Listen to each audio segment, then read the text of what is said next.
Halo, bismillahirrahmanirrahim. Halo, assalamualaikum warahmatullahi wabarakatuh. Halo guys, halo teman-teman semuanya dimanapun kalian berada. Kali ini saya mau sedikit berbagi beberapa hal yang bisa dilakukan untuk mempertahankan toko sembako supaya bisa bertahan di tengah persaingan yang ketat, sehingga kita perlu ada sedikit inovasi ya, tip atau trik ya, bagaimana caranya untuk mempertahankan supaya toko kita tidak gulung tikar alias bangkrut guys. Oke, jadi untuk langkah-langkahnya itu yang pertama ya, jadi toko kita itu harus banyak-banyak berinovasi guys. Misalkan saja kita membuat transaksi lebih mudah ya ke pelanggan ya, contohnya dengan memanfaatkan pembayaran digital. Misalkan pembeli membayar barang belanja dengan kris ya, ataupun aplikasi Dana, ataupun lainnya ya, pembayaran lainnya. Toko kita itu harus bisa ya melayani pembayaran tersebut. Tujuannya supaya apa? Supaya toko kita itu bisa bersaing dengan toko kompetitor lainnya guys. Jadi toko kita modern ya, enggak ketinggalan dengan toko lainnya. Sehingga nantinya paling tidak toko kita itu sama ya dengan toko yang lain dan bisa bertahan tentunya guys. Kemudian untuk cara yang kedua ya, cara yang kedua untuk mempertahankan toko sembako kita di tengah persaingan yang ketat ini, kita itu harus bisa meyakinkan pembeli bahwa di toko kita itu bisa retur guys. Jadi misalkan saja ada pembeli yang membeli roti basah guys, misalkan saja 3 pieces, kemudian dibawa pulang ya oleh pembeli tersebut, ternyata roti tersebut itu tidak bisa dimakan karena mungkin sudah rasanya nggak enak ataupun sedikit berjamur guys. Kemudian si pembeli tadi mengembalikan roti tersebut ke toko kita. Terus kita sebagai pemilik toko ataupun penjual ya, kita harus bisa bersikap bijak dan baik. Caranya kita ganti saja dengan roti yang bagus dan tidak berjamur guys, sehingga nantinya pembeli merasa puas dan senang dengan pelayanan di toko kita, sehingga tidak akan pindah ke toko yang lain. Jadi mungkin tip itu bisa dilakukan guys. Jadi nanti roti yang itu bisa diretur guys ke penjualnya, karena biasanya kalau roti basah itu titipan guys, jadi bisa diretur, yang penting barangnya ada ya dibawa ke toko guys. Kemudian untuk mempertahankan ya toko sembako di tengah persaingan yang ketat supaya tidak bangkrut ya, yang ketiga itu kita sambil offline kita juga mainkan online guys. Kita berjualan online ya, mungkin cara yang termudah ya, kita manfaatkan HP ya atau teknologi yang ada di HP kita, di Android kita ataupun HP lainnya. Kita berjualan online melalui media sosial ya. Misalkan saja di status WA kita bisa manfaatkan dengan isi ya, dengan berjualan barang-barang promo yang ada di toko kita ya, dengan melalui status WA. Jadi status WA di HP kita ketik atau kita tulis dengan barang-barang promo yang ada di toko kita, dan kita arahkan untuk para pembaca ya ataupun teman-teman kita untuk berbelanja di toko kita nantinya, sehingga toko kita bisa menjadi ramai tentunya dan aman daripada kebangkrutan ya. Jadi segala cara itu harus kita lakukan demi mempertahankan toko atau usaha toko kita yang semakin ketat guys. Kemudian yang berikutnya ya, hal-hal yang perlu dilakukan untuk mempertahankan toko di tengah persaingan yang ketat. Layani pelanggan yang misalkan beli banyak dan minta diantar guys.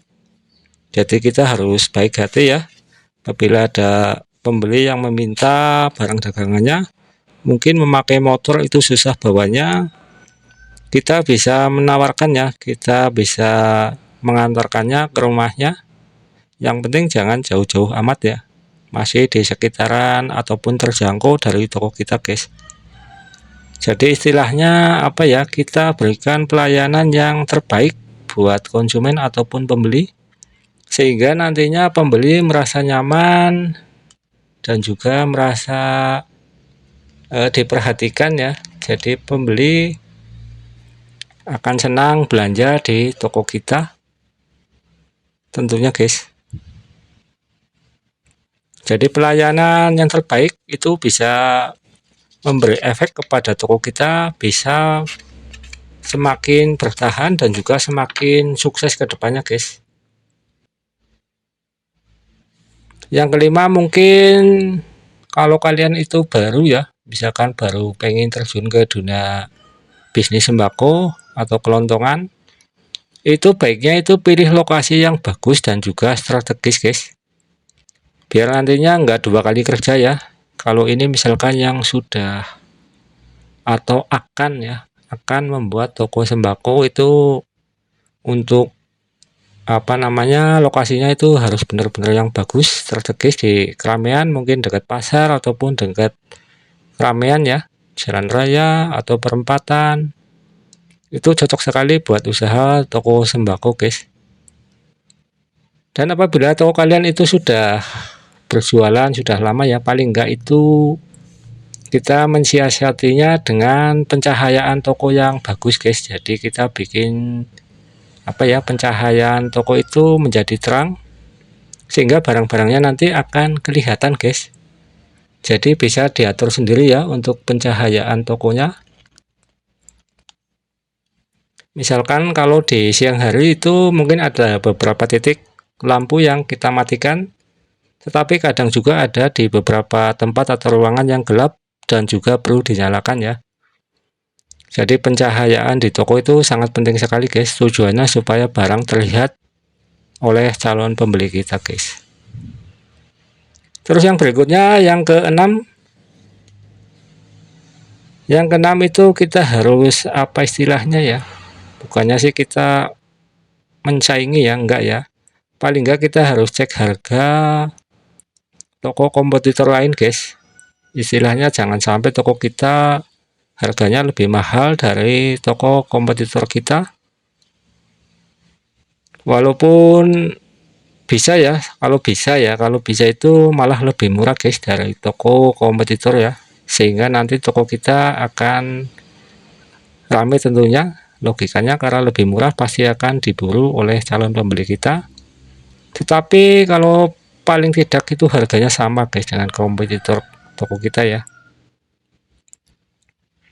sehingga nantinya toko kita akan tetap eksis ya, bertahan, karena akan atau masih ada pembeli yang ke tempat kita ya, karena harganya murah otomatis kan pembeli kan masih berminat guys. Tapi kalau harganya kita lebih mahal dari toko sebelah atau kompetitor kita, otomatis kan pembeli cari yang lebih murah, logikanya kan seperti itu guys. Itu yang sudah hukum alam ya, dan sudah saya pelajari ya dari tahun ke tahun itu seperti itu. Jadi pembeli itu carinya harga yang murah-murah guys. Kemudian yang ketujuh itu, sediakan produk-produk yang lengkap guys. Jadi toko kalian itu harus dibikin lengkap ya, sehingga calon pembeli mencari barang di toko kalian itu ada, nggak usah banyak-banyak, nggak usah semuanya dibeli, cukup dengan 5 piece ataupun 6 piece ataupun 3 piece itu ada ya. Misalkan barang-barang yang kurang laku tetapi kadang-kadang dicari, itu cukup 3 piece saja gitu. Jadinya nantinya bisa buat perputaran lainnya, produk lainnya guys. Karena untuk kelengkapan toko itu sangat-sangat penting ya. Misalkan saja paling enggak ya kayak minyak, terus kayak produk rokok, Terus mungkin kalau di tempat kalian itu beras laku, beras guys. Jadi intinya itu dilengkapi ya, sedikit-sedikit tapi lengkap ya. Insya Allah nanti kedepannya itu akan laku dan masih tetap bisa bertahan di ketatnya persaingan sekarang ini guys. Karena usaha saat ini sangat sulit sekali guys, nggak tahu ini daya beli masyarakatnya lagi susah ya ataupun menurun. Jadi kita harus apa ya, berpikir lebih jauh lagi guys, sehingga toko kita itu bisa bertahan ya. Karena walaupun toko lama itu nggak jaminan guys bisa bertahan ya di tengah persaingan ketat seperti ini guys.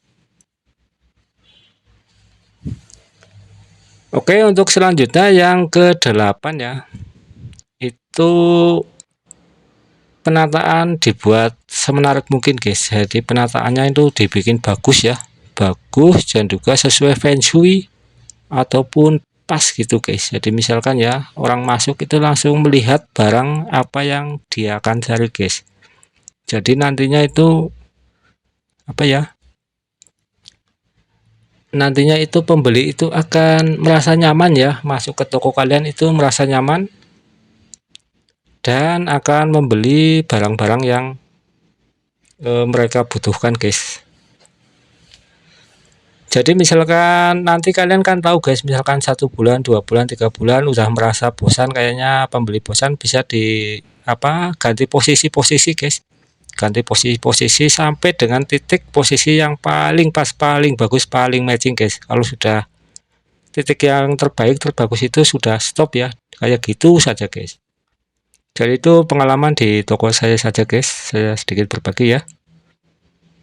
Terus yang terpenting lagi itu ketika akan buka dan tutup toko kita harus selalu berdoa guys, jangan lupa ya berdoa ya, supaya mau buka toko itu nanti banyak pembeli guys, pembeli yang datang ke toko kita. Dan juga kita harus selalu bersyukur ya, apabila sudah tutup toko seberapapun hasil yang didapat kita harus mensyukurinya guys, karena itu merupakan rezeki yang dikasihkan cuma segitu ya, kita harus mensyukurinya guys. Jadi intinya kita harus tetap sabar dan juga selalu bekerja keras guys, setiap hari ya, berinovasi, bekerja keras dan juga pantang menyerah guys. Karena kalau di toko sembako itu harus tahan banting, di tengah persaingan ini harus tahan banting dan juga harus selalu semangat, selalu inovasi dan jangan mudah menyerah guys, apalagi mengeluh ya. Kita jalani saja dan kita berusaha semaksimal mungkin dan kita pasrahkan saja kepada Allah Subhanahu wa Ta'ala.